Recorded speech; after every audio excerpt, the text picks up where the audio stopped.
Hello guys! For today's video ay papakita ko sa inyo yung aking niluto na manok. Buong manok siya.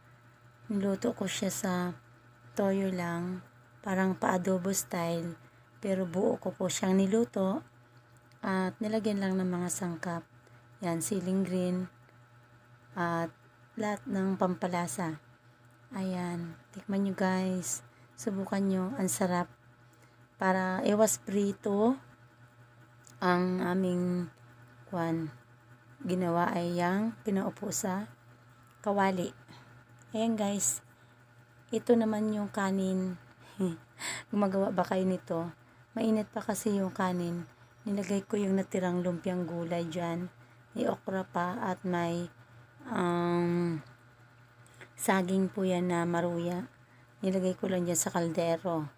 Yan, sino po ang gumagawa ng ganyan?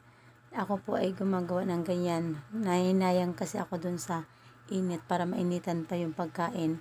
Nilagay ko dyan sa taas ng kanin. Ayan, kakain na tayo guys. Ang tanghalian namin. Medyo blurred ko muna yung aking asawa. Ayan, nakita niyo. Ayaw niya na pasama siya sa video. Ayan. Tanghali na po ere, galing po kami sa church. At tara na guys, kain na, tanghalian na. Thanks for watching, bye!